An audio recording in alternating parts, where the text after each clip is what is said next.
সত্য ওয়া উলাইকা হুমুল মুত্তাকুন, এরাই হচ্ছে আমার নজরে মুত্তাকি। এই মুত্তাকিটা ফেরেশতাতে বলেনি, জিবরাইল বলেনি, কোন নবী বলেননি, বিশ্ব নবী বলেননি, কোন মুফাসসির বলেননি। এই মুত্তাকিটা স্বয়ং আল্লাহ বলছেন, যার ভিতরে 10টা গুণ আছে সে আমার নজরে মুত্তাকি হয়ে যাবে। তাহলে আমলের 5, ঈমানের 5টা আর আমলের 5টা। ঈমানের 5টা বলতে প্রথম নম্বরে আল্লাহর উপরে ঈমান আনতে হবে। শুধু পূর্বে আর পশ্চিমে সাজদা করার নাম ইমানদারি নয়। পশ্চিমে মাথা ঠুকে দিলাম, দুনিয়াকে বলে দিলাম আমি নামাজি হয়ে গেছি, এর জন্য আপনাকে ইমানদার বলা যাবে না। পূর্ব দিকেও মাথা ঠুকলো, তাকে নামাজি বলা যাবে না। তার কারণ কাবার পশ্চিমওয়ালারা পূর্ব দিকে নামাজ পড়ে, মদিনাওয়ালারা দক্ষিণ দিকে নামাজ পড়ে, আবার নাইজেরিয়াওয়ালারা উত্তর দিকে নামাজ পড়ে। তার মানে সারা বিশ্ব কাবাকে কেবলা করে নামাজ পড়ে। ওটা আমাদের কেবলা, ওটা আমাদের রুকন। কিন্তু বন্ধুরে, বিশ্ববাসীকে ডাক দিয়ে আমার রব বলছে তোরা সাজদা করে দিবি আর আমাকে বুঝিয়ে দিবি যে আমি মুত্তাকি। এটা কোনোদিন হবে না। তোদের প্রথম নম্বর গুণ হচ্ছে আল্লাহর উপরে ঈমান আনতে হবে, আল্লাহর উপরে বিশ্বাস আনতে হবে।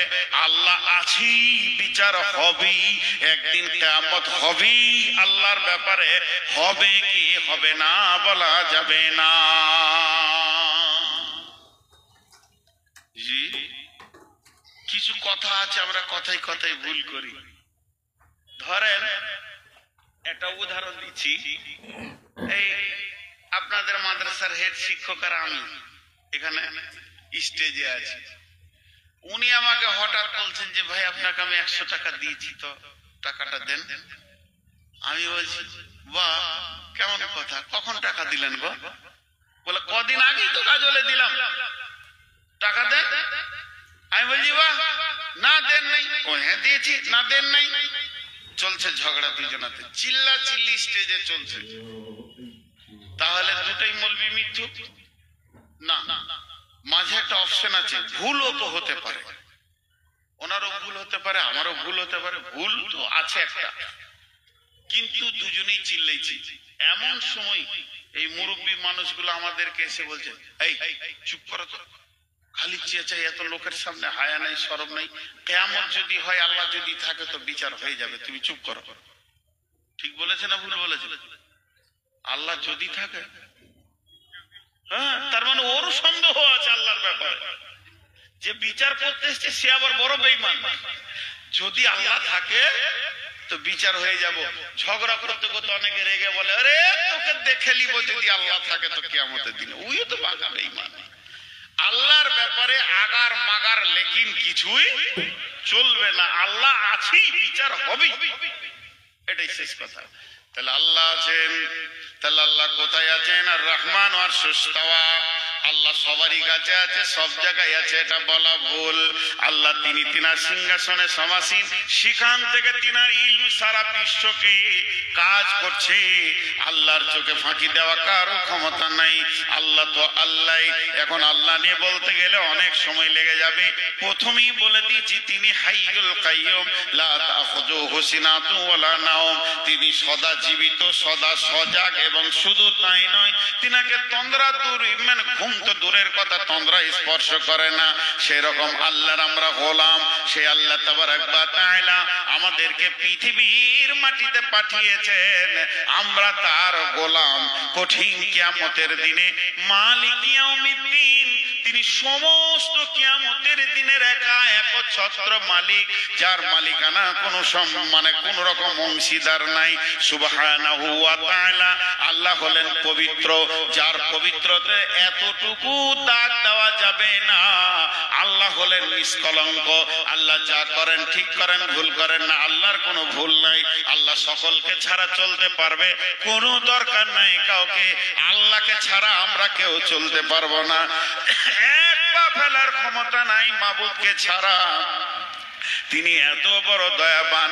আল্লাহ তাবারাক ওয়া তাআলার ব্যাপারে ডিটেইলস বলতে গেলে একটা আয়াত আপনাদের সামনে বলি। বিসমিল্লাহির রহমানির রহিম। ফাযকুরুনি আযকুরুকুম ওয়াশকুরুলি ওয়ালা তাকফুরুন। গোলাম রে, তোরা আমাকে ডাক, আমিও তোদেরকে ডাকবো। ওয়াশকুরুলি, তোকে যেমন অবস্থায় রেখেছি রে গোলাম, তুই শুকর করেলে। ওয়ালা তাকফুরুন, আমার বিরুদ্ধে তুই কথা বলিস না। জি ভাই, একটা বই পড়ছিলাম, বইটার নাম হচ্ছে এনজয় ইওর লাইফ। ওর বাংলা বের হয়েছে জীবনকে উপভোগ করুন। খুব ভালো বই, পড়বেন, সবাইকে বলছি পড়বেন। এক জায়গায় পড়তে পড়তে গিয়ে বললাম যে আমাদের সামান্য সুগার হয়ে গেলে টেনশন বেড়ে যায়, বাড়ে না? আমার সুগার, খালি ডাক্তার আজকে জোহরের সময় আপনার রিপোর্ট দেখে বলে দিয়েছে ভাইয়া আপনার সুগার হয়ে গেছে। আমার সুগার, আমার সুগার, আমার সুগার, খুব টেনশন। কিন্তু পৃথিবীতে অনেক অন্ধ আছে, জীবনও দেখতে পাবে না, তারা কোন সবর করে আছে। বোবা আছে, মুখে কথা বলতে পারে না, তারা তো ডাক্তারের কাছেই যায় না, ধৈর্য ধরে নিয়েছে। তো আল্লাহ তাবারক ওয়া তাআলা বলছেন ওয়াশকুরুলি, তোকে যেমন রেখেছি শুকর কর। ওয়ালা তাকফুরুন, আমার বিরুদ্ধে কোনো কথা বলিস না, আমার বিরুদ্ধে কথা বলিস না। জি ভাই, ভারতবর্ষের মুসলমান কেমন আছে? ভারতবর্ষের মুসলমান কেমন আছে? প্রশ্ন এসেছে ভারতবর্ষের মুসলমান কেমন আছে। আমাকে এক হাজী সাহেব প্রশ্ন করেছেন যে আমরা তো আল্লাহর গোলাম, তো আল্লাহ এখন কি করছে, এই অবস্থায় কি করছে?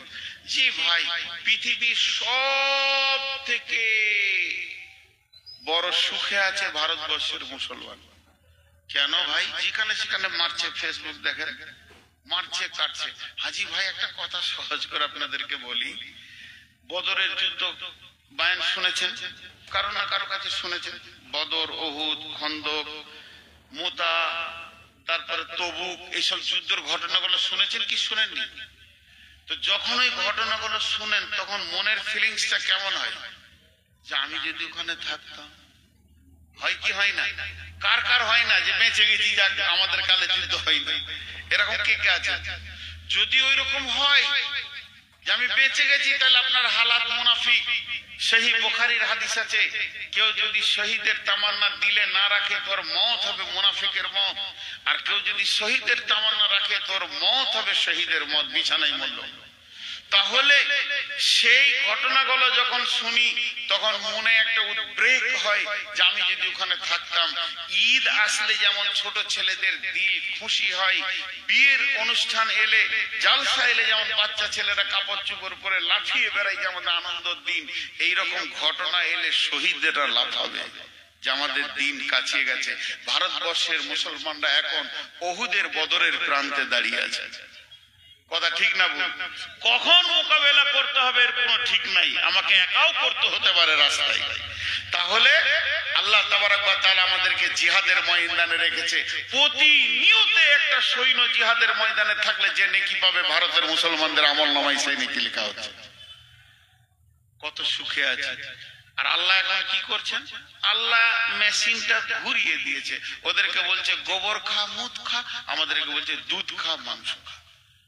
নগদ নগদ চোখের সামনে আল্লাহ দেখাইছে যে ওরা গোবর খেয়েছে, তোরা দুধ খেয়েছিস, এর থেকে আর সুখ কি লিব? একদিকে তো শহীদের গেটটা খুলে দিয়েছে জান্নাতে, যে ঢোকে দিকে তোরা, তাহলে একদিকে শহীদের গেট খুলেছে, আর একদিকে ওদেরকে মুত আর গোবর খায়, যে রুটিতে গোবর নিয়ে খেয়েছে। শালা দেখেই অসহ্য লাগছে। হ্যাঁ, গোবর মাখছে খেয়েছে, আবার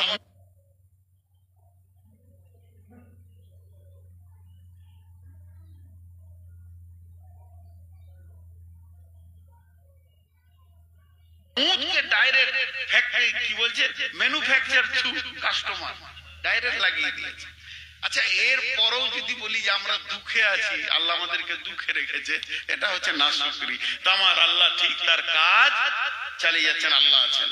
ওয়াবিল ইয়াউমিল আখিরি লাইসাল বিররা আন তুওয়াল্লু উজুহাকুম কিবালাল মাশরিকি ওয়াল মাগরিবি ওয়ালাকিন্নাল বিররা মান আমানা বিল্লাহি ওয়াল ইয়াউমিল আখিরি।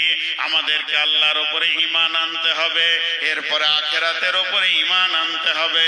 আখিরাত বড় কঠিন জায়গা ভাইরে, সেখানে বজরং নাই, বিজেপি নাই, কিন্তু শুনেলেন একবার যদি আল্লাহর আদালতে কেউ ধরা পড়ে যায় তার রেহাই থাকবে না।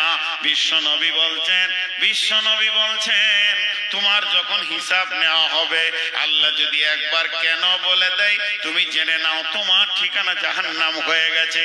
আর আমার আল্লাহ বলছেন ওয়াল ইয়াউমিল আখিরি, তোরা আখিরাতের উপরে ঈমান আন। যখন তোর নিঃশ্বাসটা বন্ধ হবে, এবার কবর থেকে তোর জিন্দেগি শুরু হয়ে যাবে। কবর থেকে জিন্দেগি লম্বা জিন্দেগি চলবে, কবর, হাসর, কিয়ামত, পুলসিরাত, জান্নাত পর্যন্ত এই লম্বা একটা বৃহৎ জিন্দেগি আছে, এর উপরে ঈমান আনতে হবে। 3 নম্বর হলো ওয়া মালাইকা ওয়াল মালাইকাতি, ফেরেশতার উপরে ঈমান আনতে হবে। বন্ধুরে, ফেরেশতা বলে আল্লাহর একটা মাখলুক আছে, তাদের থেকে আমরা দামি, তাহলে তাদের উপরে ঈমান কেন আনবো? মানুষকে আল্লাহ ফেরেশতার থেকে দামি করেছেন, কেন ফেরেশতার উপরে ঈমান আনবো? শুনলেন, 2টা কারণ মাথায় রাখতে হবে। যদি আপনি জানেন যে এখানে সিআইডি আছে, আপনি সরকারের বিরুদ্ধে, দেশের বিরুদ্ধে কথা বলবেন না। তো আমার আল্লাহ বলছেন গোলাম রে, তুমি নেকি করো চাই গুনাহ করো, আমার সংরক্ষণকারী তোমার পেছনে রেডি হয়ে আছে। এটা যখনই আপনি আমি জানবো, আমার দ্বারা গুনাহের প্রবণতাটা কমে যাবে। 2 নম্বর হলো যেদিন আদমকে সৃষ্টি করেন ফেরেশতারা বলেছিলেন আল্লাহ আমরাই তো ইবাদতের জন্য যথেষ্ট, তার মানে আমাদের এগেনস্টে একটা বিরোধী দল রয়েছে, এমন ইবাদত করব ফেরেশতারাও পর্যন্ত লজ্জিত হয়ে যাবে। এই দিকটা খেয়াল করে আমাদেরকে তাদের মোকাবেলায় আসতে হবে। তাই আমার আল্লাহ বলেন ওয়াল মালাইকা। 4 নম্বর ওয়াল কিতাব, এই কিতাবের উপরে ঈমান আনতে হবে। আসমান থেকে যত কিতাব এসেছিল সমস্ত কিতাব হলো সত্য, এবং সমস্ত কিতাবের ভিতরে যা কিছু আছে আল্লাহর দেওয়া, তার মধ্যে 125-30টা আসমানি কিতাব আছে, এর ভিতরে 4টা হলো সব থেকে বড়, তওরাত, ইনজিল, জবুর, কোরআন। এই কিতাবগুলির উপরে ঈমান আনতে হবে। এর মধ্যে একটা জের বা যাবার মিথ্যা নাই, আমার রব যা বলেছেন তা সত্য। ওয়ান নাবিয়িন, পৃথিবীর বুকে যত নবী এসেছিলেন সমস্ত নবী সত্য, এর উপরে পরিপূর্ণ ঈমান আনতে হবে। আপনার লাইটটা জ্বলছে, আমি লাইটটা নিতে পারি না। জি ভাই,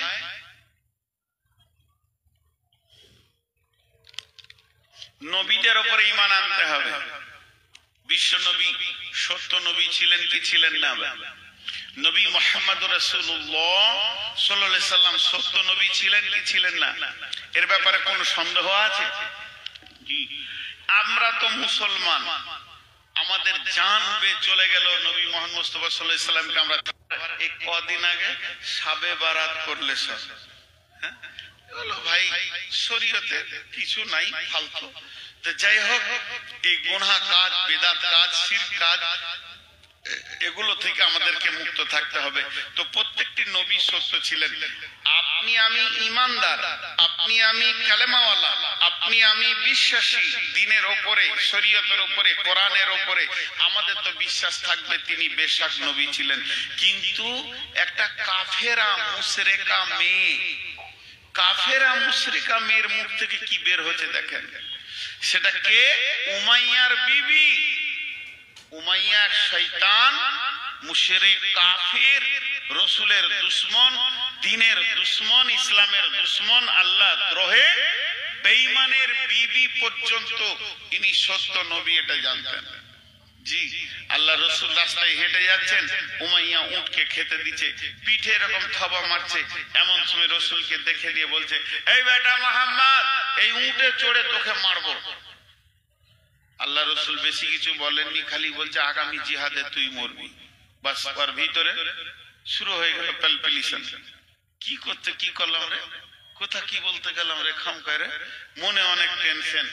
উটকে খেতে দিয়ে নিজে বাড়িতে খেতে বসেছে, তো ওর খাদ পানি দেখে মনে হচ্ছে কোন সাত কালে রোগা খেয়েছে।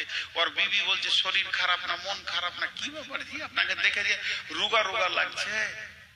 তো ওর বিবিকে তখন বলছে যে ওই যে আব্দুল্লাহর বেটা এই তিনটা রাস্তায় ঘুরে বেড়াইছে নবী বলে, ওকে আমি বললাম তোকে উঠে চেপে মারবো, ও আমাকে পাল্টা বললে আগামী জিহাদে তুই মরবি।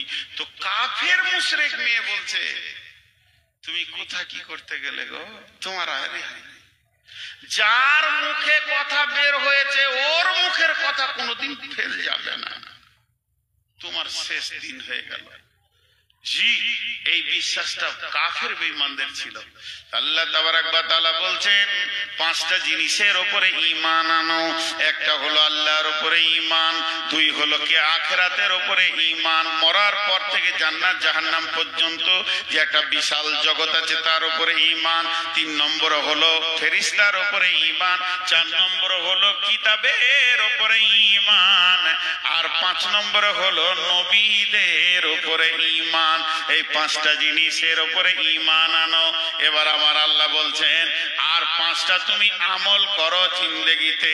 ওয়াতাল মালা আলা হুব্বিহি যাবিল কুরবা ওয়াল ইয়াতামা ওয়াল মাসাকিনা ওয়া ইবনাস সাবিলি ওয়াস সাইলিনা ওয়া ফির রিকাব ওয়াতাল মালা ওয়া আকামাস সালাতা ওয়া আতাস যাকাতা ওয়াল মুফুনা বিআহদিহিম ইযা আহাদু ওয়াস সাবিরিনা ফিল বাসাই ওয়াজ যারাই ওয়া হিনাল বাস উলাইকা আল্লাযীনা সাদাকু ওয়া উলাইকা হুমুল মুত্তাকুন। আল্লাহ তাবারাক ওয়া তাআলা বলছেন তোদের ঈমানের পাঁচটা তো হয়ে গেল, আল্লাহর উপরে ঈমান, আখিরাতের উপরে ঈমান, ফেরেশতার উপরে ঈমান, কিতাবের উপরে ঈমান, নবীদের উপরে ঈমান। এখন তোকে পাঁচটা আমল করতে হবে, মাল দান করতে হবে, আর দুই নম্বরে সালাত আদায় করতে হবে, তিন নম্বরে যাকাত দিতে হবে। মাল দান করা যাকাত দেওয়া দুইটা আলাদা কথা, আর সালাত আদায় করতে হবে, আর চার নম্বরে ওয়াল মুফুনা বিআহদিহিম ইযা আহাদু, যখন তুমি কারো সঙ্গে ওয়াদাতে চুক্তিতে আবদ্ধ হবে তো ওয়াদা পূরণ করতে হবে। কিংবা আল্লাহ তাবারাক ওয়া তাআলা বলছেন ওয়াল মুফুনা বিআহদিহিম ইযা আহাদু, তুমি কারো সঙ্গে বেঈমানি করবে না, ধোঁকাবাজি করবে না। পাঁচ নম্বরে হলো ওয়াসসাবিরিনা ফিল বাসাই ওয়াদ যারাই ওয়া হিনাল বাস ওয়াসসাবিরিনা ফিল বাসাই ওয়াদ যারাই ওয়া হিনাল বাস উলাইকা আল্লাযীনা সাদাকু ওয়া উলাইকা হুমুল মুত্তাকুন।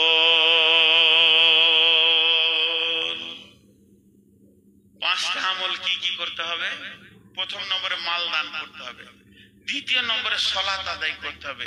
বেনামাজি মুমিন নয়, বেনামাজি মুমিন নয়, বেনামাজি মুমিন নয়, বেনামাজি মুমিন নয়, বেনামাজি মুমিন নয়, বেনামাজি মুমিন নয়, বেনামাজি মুমিন নয়। আর মুমিন বেনামাজি নয়। আপনার আলোটা নিমান ভাই, আমার কষ্ট হচ্ছে মোবাইলের আলোটা।